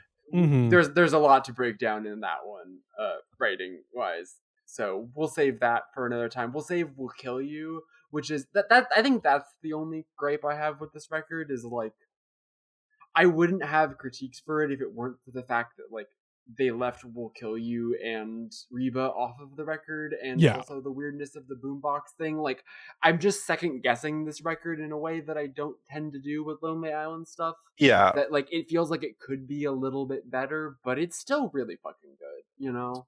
Yeah, it feels like they had the bits to make a better record. I think part of it too, I think they wanted to like keep it probably shorter. Like, we don't want to overstay our welcome and like put too many songs on. I'm like, hey, we're like, yes, we are doing parodies of rap music overall, but we don't be like too strong in the parodies of rap music by making overlong albums. Yeah, it's not that long of an album. Holy shit. That's fair, but remember, this album has Falcor versus Atreyu. That's the thing, though. Is that like okay? Like, think that they were. That's the thing, though. Is it like that's like that simultaneous critique of like, okay, it's like okay, I get it. You want to make the album, you want to keep the album relatively short, get in, get out. You know, not go too long.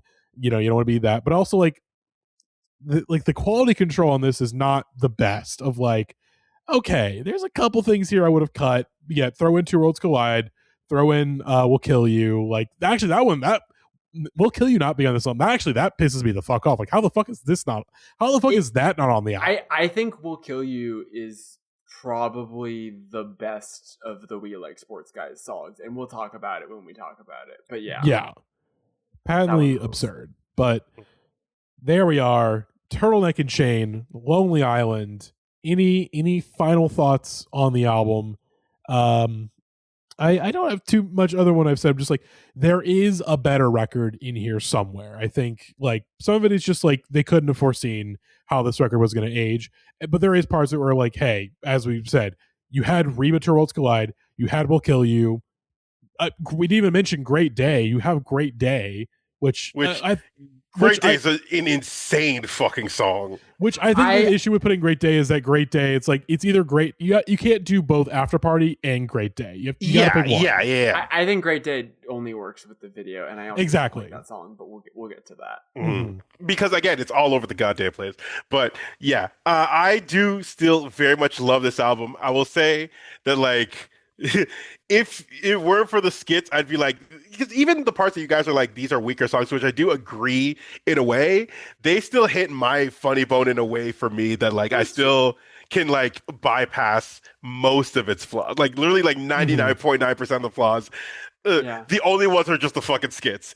Get rid of those. I still love this album top to bottom, front to back. And even with those songs, like I'm critiquing because I'm a Lonely Island mega stan, right? Like, the Rocky is still funnier than like most comedy rap songs ever, you know? Yeah. Like I would still like I made my own like personal list of like, you know how everybody do like favorite albums of like the 21st century, and I made like a list of 100 albums. Honestly, this one's in there, genuinely. Hell like yeah. in terms of like a comedy, like this is still to me the ideal of like a comedy rap record. I would agree. Yeah. In general with Lonely Island. They're the gold standard for a reason. Mm-hmm. Yep. God. Well, there we are. That'll do it. So for our listeners on Patreon, this will be our last episode of 2025 if I'm able to get the edit done on Monday to get it out on time. Otherwise, this will be our first episode of 2026. So if you're on Patreon, hopefully you had a good 2025, which again, very tough to have a good 2025, but hopefully you had a good one considering the everything going on. And if you're listening to this on the public feed, again, Happy New Year. Welcome to 2026. Hopefully it's better than last year. We will see. Again, we'll see. We are the shotgun barrel is looking much closer down our face this time, but we will see what happens if the gun goes off. But I'll just say it's international. It's bad up here too. Everything again. Everywhere is bad. I mean, that's just because the bad vibe is spilling over. We have so much of it that it's just sort of splashing over to you. 100%. Yeah, we can't.